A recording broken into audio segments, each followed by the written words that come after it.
ఎదిరించేవాడు లేకపోతే బెదిరించేవాడికి రాజ్యం. సో బెదిరించే వాళ్ళకి ఈ రోజున ఒక సమూహం వచ్చి నిలబడింది. ఆంధ్రప్రదేశ్ని గుప్పెట్లో పెట్టుకొని 5 కోట్ల మంది ప్రజల్ని పట్టుకొని 10 మంది, ఇంకా చెప్పాలంటే 5 మంది ఈ రోజున ఆంధ్రప్రదేశ్ని గుప్పిట్లో బెదిరించి 5 కోట్ల మంది ప్రజల్ని బెదిరిస్తూ ఉంటే ప్రజలు తిరుగుబాటు చేసి మాకు ఓటు చెల్లకుండా అన్ని పార్టీలు కలిసి రావాలి అంటే ఈ రోజున ఢిల్లీలో ఉన్న భారతీయ జనతా పార్టీ ప్రధానమంత్రి గారి నాయకత్వంలో ఉన్న మన భారతీయ జనతా పార్టీ నుంచి 4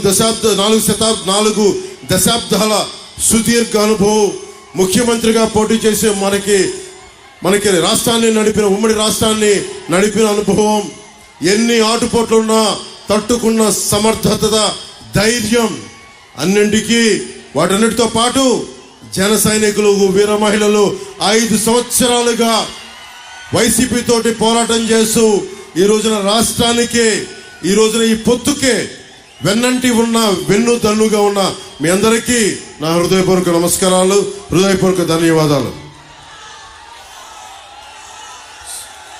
ఈ ముఖ్యంగా నిడదవోలు నియోజకవర్గానికి సంబంధించి బురుగుపల్లి శేషారావు గారు చాలా పెద్ద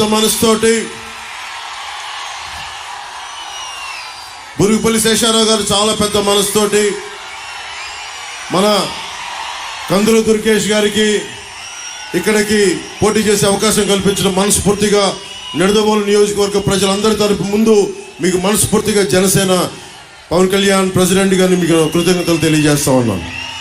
అలాగే శ్రీ కేఎస్ జవహర్ గారికి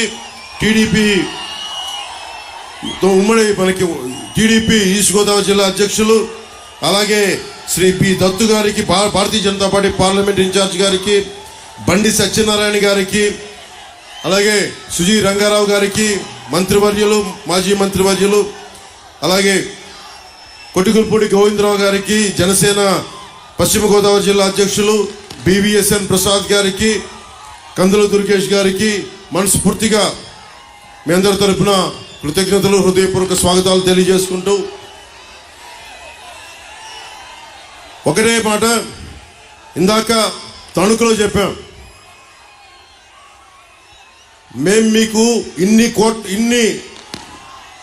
కోట్ల మంది ప్రజలకి, నలిగిపోతున్న యువతకి ఉపాధి అవకాశాలు, ఉద్యోగాలు, పరిశ్రమలు, అభివృద్ధి దిశగా ఉన్న రాష్ట్రం క్షేమంగా ఉండాలి అని ఆలోచించి చాలా పెద్ద మనసుతోటి అందరూ ఒకరినొకరు తగ్గించుకొని, సైజ్ తగ్గించుకొని, చంద్రబాబు గారు కూడా తెలుగుదేశం పార్టీ సంస్థాగత నిర్మాణం ఉండి కూడా రాష్ట్ర ప్రజల క్షేమం కోసం, సంక్షేమం కోసం అందరం సైజులు తగ్గించుకొని ఈ రోజున ఉమ్మడిగా నిలబడతా ఉన్నాం. ఒకటే, మీ భవిష్యత్తు కోసమే, మీ ఉపాధి అవకాశాల కోసమే, మీకు అండదండగా ఉండడం కోసమే. రౌడీ రాజ్యం పోవాలి, రామరాజ్యం రావాలి, ధర్మం నిలబడాలి. ఇందాక తణుకులో నేను ఆఖరణ మాట్లాడాను, మనకి అనుభవం, కూటమి ప్రభుత్వం ఏం చేయబోతుంది, ఎలాంటి కార్యక్రమాలు ఉంటాయి, ఎలాంటి సంక్షేమ కార్యక్రమాలు ఉంటాయి, వీటన్నిటినీ ముఖ్యమంత్రిగా సుదీర్ఘమైన అనుభవం ఉన్న చంద్రబాబు గారు నేను మాట్లాడిన తర్వాత వారి అనుభవంతో చాలా లోతుగా విశ్లేషణతో వారు మీతో మాట్లాడతారు. దానికి ముందు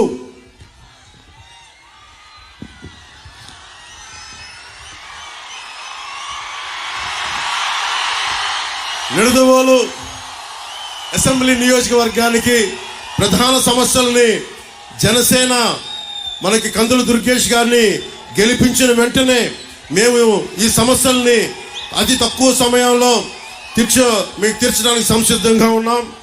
చిన్న కాశీ రేవుకి వెళ్లే మార్గాన్ని పునరుద్ధరణ చేయడం, నిడదవోలులో 100 పడకల ఆసుపత్రి నిర్మాణాన్ని పూర్తి చేయడం, నిడదవోలు పట్టణంలో మనం ఎదుర్కొంటున్న డంపింగ్ యార్డ్ సమస్యని అత్యంత తక్కువ కాలంలో పరిష్కారం చేయటం, గోదావరి జలాల్ని నిడదవోలు పట్టణ ప్రజలకి అందేలా చర్య తీసుకోవటం, స్వచ్ఛమైన నీటిని ప్రజలకు అందించడం, ముఖ్యంగా యువతకి ఒక ఇండోర్ స్టేడియాన్ని నిర్మించడం, నిడదవోలు సమిశ్రగూడెం మధ్య ఉన్న ఈ పురాతనమైన ఓల్డ్ హ్యావ్లాక్ వంతెన స్థానంలో కొత్త వంతెనని నిర్మించడం, కంసాలిపాలెం మాధవరం బ్రిడ్జిని పునరుద్ధరించడం, నిడదవోలు మండలంలో ఆంజనేయపురం సింగవరం గ్రామాల్లో నిర్మించిన టిట్కో ఇళ్ళు మనకి చంద్రబాబు గారు 2014లో ముఖ్యమంత్రిగా కేంద్ర ప్రభుత్వం సహకారంతో టిట్కో ఇళ్ళు నిర్మిస్తే ఈ రోజు వరకు లబ్ధిదారులకు అందించలేదు. మన కూటమి ప్రభుత్వం రాగానే లబ్ధిదారులందరికీ టిట్కో ఇళ్ళని అందిస్తాం. అర్హులైన ప్రతి ఒక్కరికి టిట్కో ఇళ్ళని అందిస్తాం.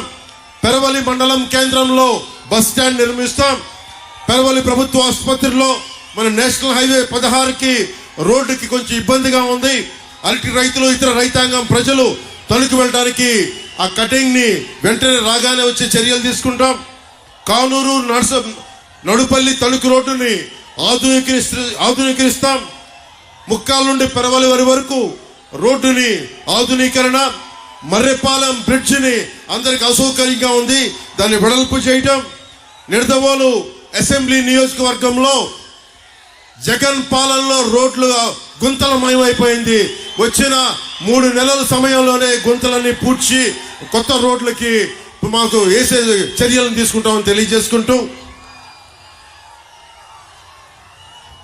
జనసేన టీడీపీ బీజేపీ కూటమి చేపట్టబోయే ముఖ్య కార్యక్రమాల్లో ప్రతి చేతికి పని, ప్రతి చేనుకు నీరు, ఇదే జనసేన టీడీపీ బీజేపీ కూటమి లక్ష్యం.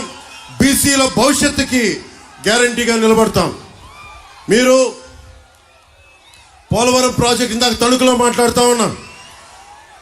ఈ ఇరిగేషన్ మంత్రి ఉన్న వైసీపీ మంత్రి పోలవరం ప్రాజెక్ట్ ఎప్పుడంటే అబ్బని తీయని దెబ్బ ఎంత కమ్మగా ఉందో అబ్బా అని దానికి డాన్స్ ప్రాక్టీసులు తప్ప ఎవరైనా మంత్రి పోలవరం ప్రాజెక్ట్ ఎప్పుడు నిర్మిస్తారంటే మేము పలానా సమయంలో నిర్మిస్తాం బాధ్యతగా మాట్లాడటం.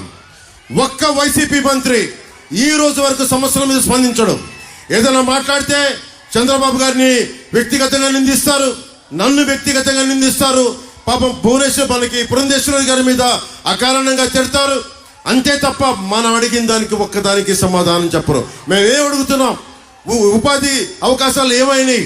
పోలవరం ఎప్పుడు పూర్తవుతుంది? లేదంటే మనకు పోలీసుకి టీఏలు డిఏలు వాళ్ళకి సరెండర్ లీవ్స్ కి డబ్బులు ఎందుకు చేయట్లేదు? కాంట్రిబ్యూటరీ పెన్షన్ స్కీమ్ ని మీరు రద్దు చేస్తానని చెప్పారు, ఎందుకు రద్దు చేయలేదు?